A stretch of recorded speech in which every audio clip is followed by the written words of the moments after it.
दोस्तों, जिंदगी एक है लेकिन किरदार अनेक है और दुनिया को हमारी किरदार पसंद है। दोस्तों, आपकी किरदार क्या है, आप हमें कमेंट बॉक्स में बताइएगा। मैं आपके किरदार में कोशिश करूंगा कि सहयोग करूंगा।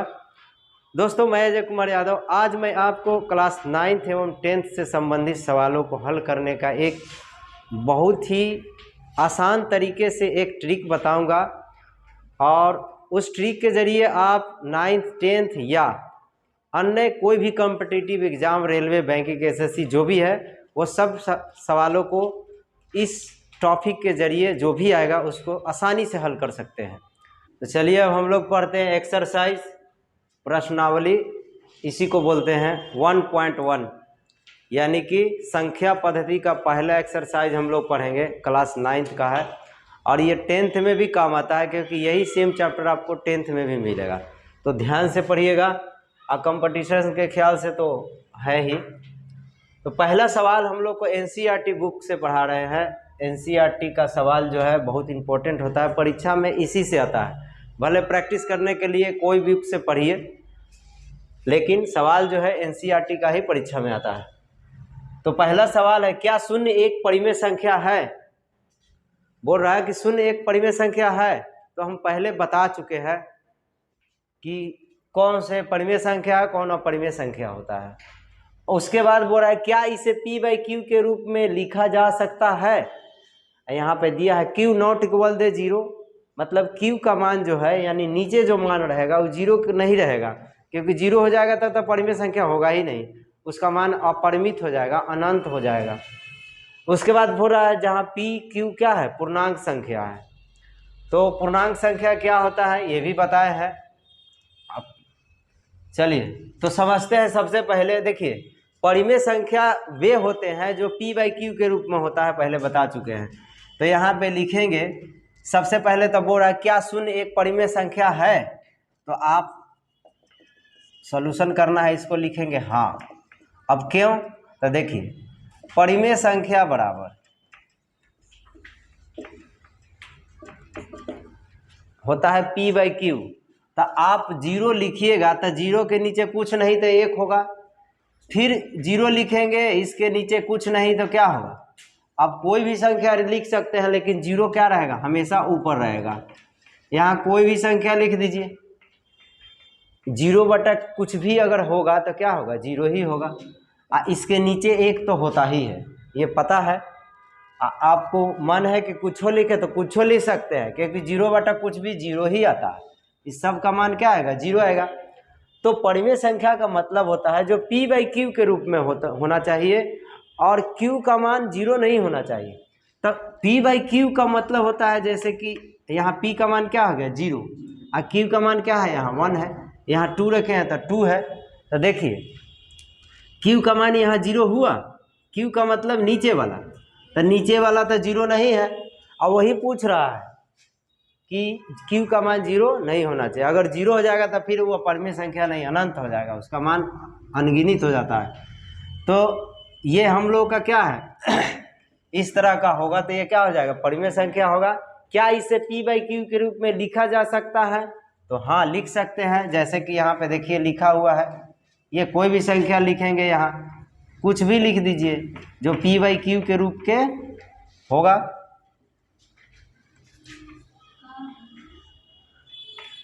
रूप का होगा, बस यही आंसर होगा इसका। समझ में आया? क्या बोल रहा था, क्या शून्य एक परिमेय संख्या है? तो लिखेंगे हाँ। बोल रहा है कि क्या इसे p/q के रूप में लिखा जा सकता है? तो एकदम लिखा जा सकता है। परिमेय संख्या बराबर फार्मूला होता है p/q। तो अब 0 है तो 0 लिख दिया, नीचे कोई भी संख्या अपने मन से लिखिए, सबका मान क्या 0 के बराबर ही आता है और p/q के रूप का होगा। समझ गया? अब दूसरा सवाल यहाँ पूछ रहा है कि 3 और 4 के बीच 6 परिमेय संख्या बताएं। तो परिमेय संख्या मालूम है आपको, वैसे संख्या होते हैं जो क्या होते हैं, रूट से बाहर होते हैं, जो p/q के रूप में होते हैं, वही ना होता है। तो आप परिमेय संख्या बताना है इसके बीच में, तो इसका बताने का देखिए 2 तरीका है। एक तो आप जानते हैं कि 3 और 4 के बीच 6 परिमेय संख्या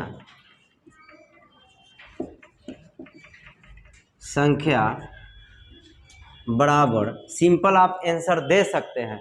समझिएगा, हम संख्या रेखा पढ़ते हैं तो यहाँ मान लेते हैं क्या हो गया, 3 और 4 है, तो मान लेते हैं कि यहाँ क्या हो गया, 3 और यहाँ 4 हो गया। तो आप ध्यान से समझिएगा, अंदर देखिएगा छोटा छोटा एक लाइन होता है, 2 3 4 5 6 7 8 9, आई क्या हो जाएगा 10वां नंबर पर। तो इस छोटा छोटा जो लाइन होता है उसका मतलब समझते हैं, ये हो गया 3.1, ये हो गया 3.2, ये हो गया 3.3, इसी तरह बढ़ते बढ़ते यहाँ लास्ट में 3.9 आता है, और इसके बाद क्या हो जाएगा 3.10 होगा, उसके बदले सीधे क्या लिखा जाता है 4। समझ में आया?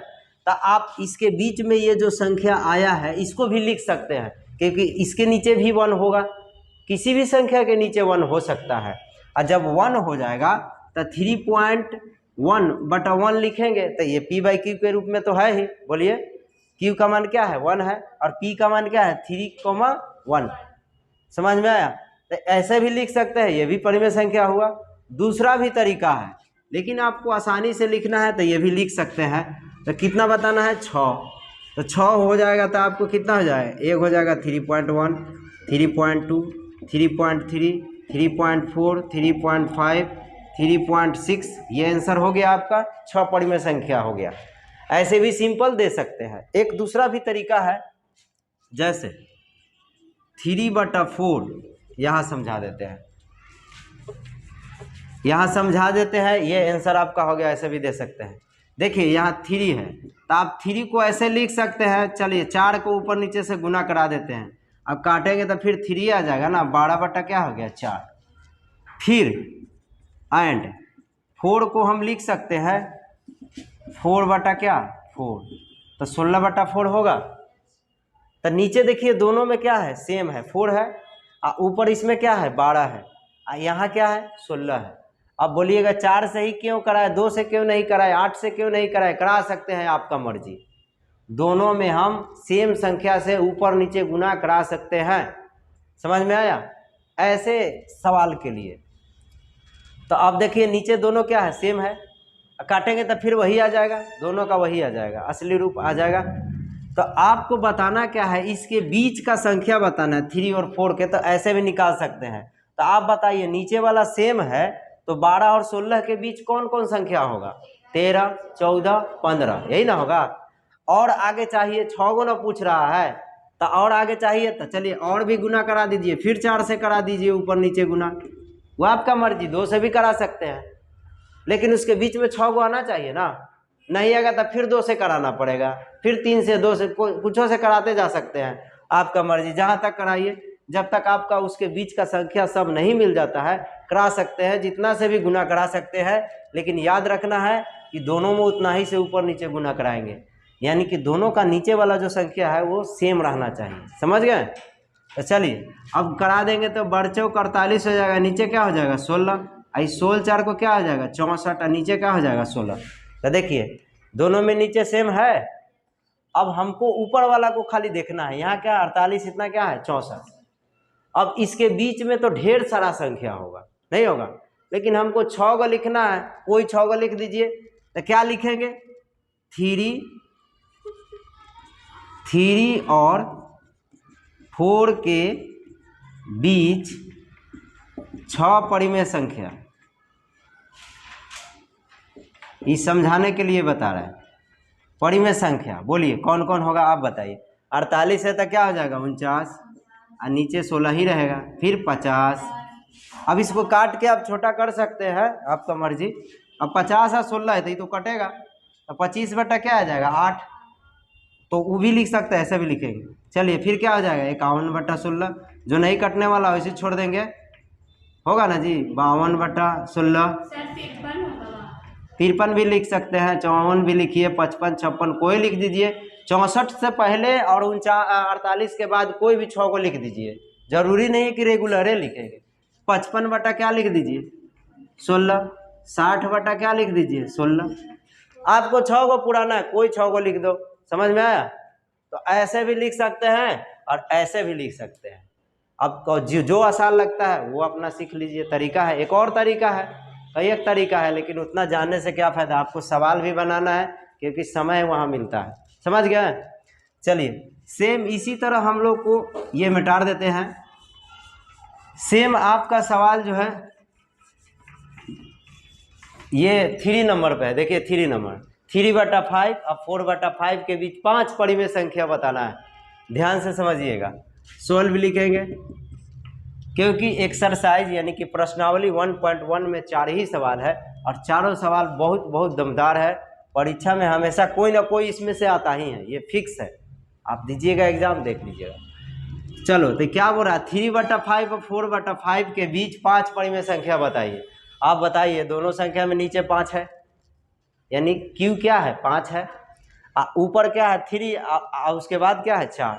3 और 4 के बीच में तो कोई संख्या नहीं आ रहा है, बोलिए नहीं आ रहा, लेकिन इसका तरीका है, इससे भी हम निकाल सकते हैं।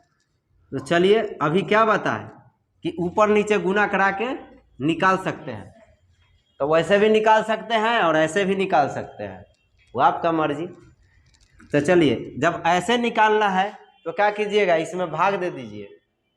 तो 5 में 3 से भाग देंगे तो क्या हो जाएगा, 30 ना हो जाएगा, 0.6 आएगा। बोलिए 5 6 का 30, नहीं समझे ना, 30 और नीचे भी 50 हो गया, 10 से ऊपर नीचे गुना कर दिया ना, बोलिए। तो ये 30 हो गया, ये 5 गुने 10 लिख सकते हैं, ये 5 6 का 30, ये पता है। और नीचे एगो 0 है तो उसके जो भी संख्या है उसके आगे एगो पॉइंट हो जाएगा ना, तो यहाँ पॉइंट आ जाएगा, आगे 0 लिख देते हैं, ठीक है, ये हुआ। और जब ये पॉइंट के बाद एगो संख्या रहता है तो लास्ट में 0 अपना मन से कई को लिख सकते हैं, वो आपका मर्जी है, ठीक। एंड मतलब और होता है। फिर है 4/5, बताइए इसमें भी 10 से ऊपर नीचे गुना करेंगे तो क्या हो जाएगा 40, और नीचे 5 गुने 10 लिख सकते हैं ना, तो बोलो 5 8 40, तो ये भी हो जाएगा 0.8। बोलिए इसके लास्ट में क्या 0 रख सकते हैं, तो बोलिए क्या हो जाएगा 0.80। अब इसके बीच में जो संख्या आता है ना, क्या है 0.60 0.80, इसके बीच में कै गो 60 और 80 के बीच में क्या होगा 61 62 63, कै गो बताना है, 5 को ना बताना है। आप आराम से लिख दीजिए क्या इसीलिए 3/5 और 4/5 के बीच 5 परिमेय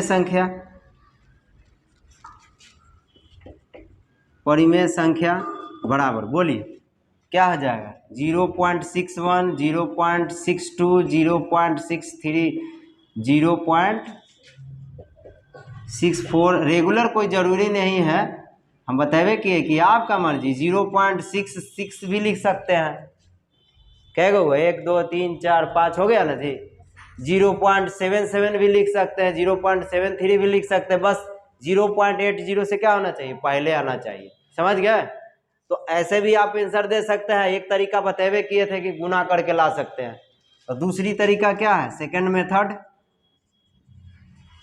मेथड से भी बना सकते हैं। क्या 3/5 को हम लोग लिख सकते हैं, गुना करा दो कितना 4 से करा दो तो नीचे भी 4 से क्या हो जाएगा 12/20। बोलिए अब फिर 4/5 में गुना उतना ही से कराना पड़ेगा, 4/4 से क्या हो जाएगा 16/20। अब बोलो 12 और 16 के बीच 3 गुना संख्या होगा, 13 14 15, हमको चाहिए कितना 5, तो चलिए 2 से और गुना करा दीजिए, वो आपका मर्जी, 3 से करा सकते हैं। हाँ ऊपर सेम संख्या से गुना भाग दे सकते हैं ताकि कटने के बाद फिर वही आ जाना चाहिए, समझ गया। बोलिए कितना हो जाएगा 24, नीचे क्या हो जाएगा 40। बोलिए यहाँ क्या हो जाएगा 32, नीचे क्या हो जाएगा 40। तो अब बोलो 40/40 दोनों में है ना। ऊपर क्या है 24 है, नीचे क्या है 32। इसके बीच में 5 को बताना है, तो बताइए कि कैसे आ जाएगा। 25/40, 26/40, 27/40, 28/40, 29/40, 30/40। बोलिए, लिख सकते हैं ना। अब 5 को पूछ रहा है, कोई 5 को लिख दीजिए। समझ गए। ये तरीका है, सेकंड मेथड है। ऐसे भी बना सकते हैं और ऐसे भी बना सकते हैं, जो आपको अच्छा लगता है वो बनाइए। तो यहाँ पे क्या लिखेंगे, इसीलिए 3/5 और 4/5 के बीच 5 परिमेय संख्या बराबर क्या लिखेंगे, 25/40, 26/40 लिख लीजिएगा। ये तो आसान है। फिर अब देखिए, ये बहुत इंपॉर्टेंट सवाल है, ये ऑब्जेक्टिव में अक्सर आता ही है। बोल रहा है निम्न का कारण सहित उत्तर दे। इसका आंसर आपको 3 सवाल है, तीनों बहुत इंपॉर्टेंट है, एकदम ऑब्जेक्टिव में आता है। क्या बोल रहा है, प्रत्येक प्राकृतिक संख्या एक पूर्ण संख्या है। तो समझिएगा ध्यान से, हम इसको मिटा दे रहे हैं सेकेंड मेथड को। अब आप समझ गए होंगे, क्योंकि इसको समझाना है। देखिए क्या बोल रहा है कि प्रत्येक प्राकृतिक संख्या एक पूर्ण संख्या है। तो सबसे पहले हम संख्या पढ़ाए हैं, आप समझ रहे होंगे। प्रत्येक प्राकृतिक संख्या, आपको मालूम है प्राकृतिक संख्या 1 2 3 4 5 डॉट डॉट ऐसे शुरू होता है। बोलिए, अब पूर्ण संख्या मतलब होल नंबर। प्राकृतिक संख्या को n से सूचित करते हैं, नेचुरल नंबर बोलते हैं, और पूर्ण संख्या को होल नंबर बोलते हैं, w से शुरू करते हैं। तो इसका जो संख्या होता है 0 से शुरू होता है। 0 1 2 3 4 क्या है 5 है। बोलिए, तब बोल रहा है कि जितना भी प्राकृतिक संख्या है एक पूर्ण संख्या है कि नहीं है? है। ये 1 से शुरू है। बोलो, इसमें भी 1 से शुरू है, फालतू कौन है 0। तो ये पूर्ण संख्या है, कौन? नेचुरल नंबर, प्राकृतिक संख्या। लेकिन अब कहेगा कि पूर्ण संख्या जितना है वो सब क्या है, प्राकृतिक संख्या है, तो नहीं होगा, क्योंकि इसमें 0 क्या है, नहीं है। ये इसके अंदर हो सकता है, लेकिन ये इसके अंदर नहीं हो सकता है। जैसे हम लोग अपने माता पिता के पुत्र हैं, तो हमारे माता पिता हमारा पुत्र नहीं हो सकते हैं। बोलिए, होगा? तो वही बात है, ये नेचुरल नंबर का पिता है कौन? पूर्ण संख्या, होल नंबर। समझ गया? तो ये इसके अंदर ये आ सकता है, कौन? प्राकृतिक संख्या पूर्ण संख्या के अंदर आ जाएगा, लेकिन पूर्ण संख्या प्राकृतिक संख्या के अंदर नहीं आएगा। कैसे? 1 2 3 4, यहाँ भी 1 2 3 4 से स्टार्ट है। बोलो, है कि नहीं? लेकिन इसमें एक 0 फालतू है ना, इसमें 0 है नहीं, तो ये कैसे हो जाएगा? समझ गया? तो ये क्या है, सही है। क्या बोल रहा है, प्राकृतिक संख्या एक पूर्ण संख्या है, तो हाँ है। समझ गया? क्या जवाब देंगे? हाँ।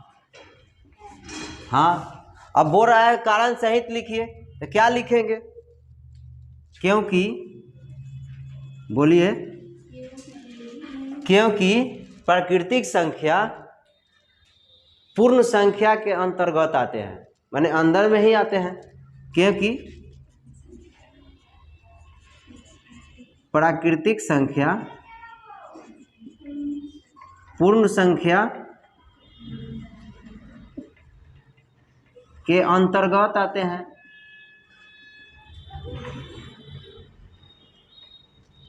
उसके अंडर में ना होता है। उसके बाद बोल रहा है फिर दूसरा नंबर सवाल, प्रत्येक पूर्णांक संख्या एक पूर्ण संख्या होती है। जितना पूर्णांक संख्या है, तो पहले तो पूर्णांक संख्या समझिए। देखिए, पूर्णांक संख्या 2 तरह के होता है, एक धनात्मक और एक ऋणात्मक। तो अपूर्ण संख्या जो होता है सिर्फ और सिर्फ धनात्मक होते हैं, पता है ना, अभी तो लिखे थे। पूर्ण संख्या सिर्फ धनात्मक होते हैं और 0 से शुरू होता है। तो 0 1 2 3 जहां तक गिन दो। बोलिए, तो उसमें माइनस है नहीं है। ये पूर्णांक संख्या जो है निगेटिव वाला भी होता है, ऋणात्मक भी होता है। बोलिए, तो उसमें ऋणात्मक है नहीं है। इसीलिए ये जो सवाल क्या है, गलत है। क्या लिखेंगे कि जितना भी पूर्णांक संख्या है वो पूर्ण संख्या नहीं है, सिर्फ वो पूर्ण संख्या है जो प्लस वाला है, धनात्मक है। समझ गए? उसमें भी अगर क्या हो जाएगा, ये बटा वाला आ जाएगा तो नहीं हो पाएगा। समझ गए? तो क्या लिखेंगे? नहीं। क्या लिखेंगे? नहीं, क्योंकि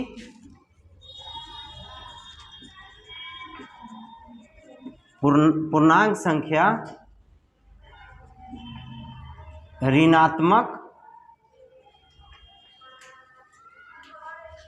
भी होता है।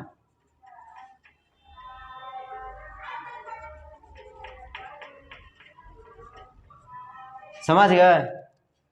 नहीं होता है ना। देखो ये 0 हुआ, इधर से जाते हैं तो 1 2 संख्या रेखा पर करते हैं ना जी, बढ़ते जाता है। इधर में लिखे -1 -2 -3, तो इधर में बढ़ेगा। तो ये सब होता है कौन? पूर्णांक संख्या। पूर्ण संख्या केवल 0 से शुरू, इधर में सब होगा, इधर वाला नहीं होगा। तो कैसे हो जाएगा? बोलिए, नहीं ना होगा, क्योंकि पूर्ण संख्या में माइनस वाला कोई संख्या नहीं होता है। बोलिए, 0 से शुरू होता है, प्लस वाला की तरफ भागता है, बढ़ते जाता है। बोलिए, ई माइनस के तरफ भी जाता है, प्लस वाला की तरफ भी जाता है। बोलिए, इसीलिए क्या होगा? नहीं होगा। अगर केवल धनात्मक वाला रहता तो हो जाता, लेकिन ऐसा कहाँ से होगा। फिर तीसरा नंबर सवाल है, प्रत्येक परिमेय संख्या एक पूर्ण संख्या होती है? नहीं। परिमेय संख्या देखिए, इसका भी आंसर क्या होगा? नहीं। क्यों?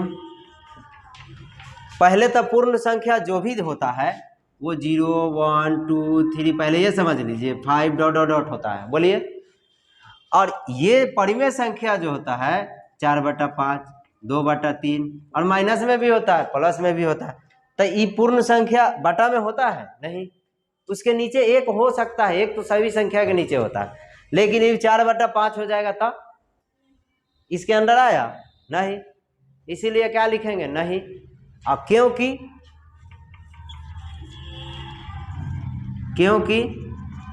दिख रहा है ना, क्योंकि परिमेय संख्या P/Q के रूप में भी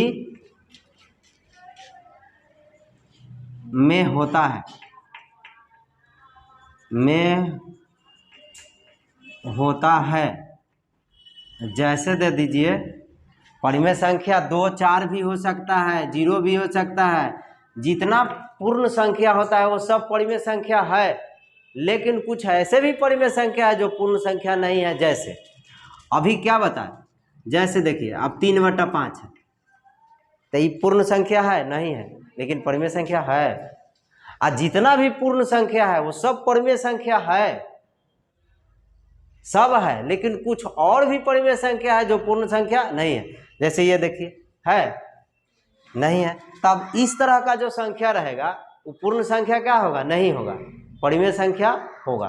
समझ गए? और भी लिख सकता है 4/3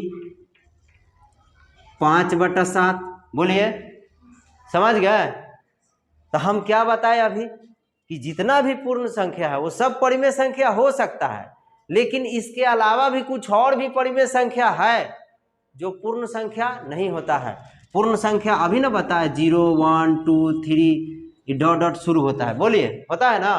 अब इसके नीचे तो एक होगा ही। बोलिए, तो एक होगा तो ये तो परिमेय संख्या है ही। जितना पूर्ण संख्या है वो सब परिमेय संख्या है, लेकिन और भी पूर्ण संख्या है जो परिमेय संख्या परिमेय संख्या है जो पूर्ण संख्या नहीं होता है। अब जैसे 4/3 अभी लिखे हैं, 5/7, ये है? ये पूर्ण संख्या में है? नहीं है। इसीलिए क्या यहाँ आंसर होगा? नहीं, क्योंकि परिमेय संख्या P/Q के रूप में होता है। जैसे 3/5 4/3 5/7 भी होता है, जो पूर्ण संख्या ये सब नहीं है। तो कैसे कहें? इसीलिए क्या होगा? नहीं होगा। ठीक है, तो ये आपका आंसर 4 सवाल था जिसका मैं आपको बताया। अभी भी किसी तरह का कन्फ्यूजन होगा तो कमेंट करके बताइएगा। अब हम लोग मिलते हैं नेक्स्ट एक्सरसाइज में, तब तक के लिए धन्यवाद।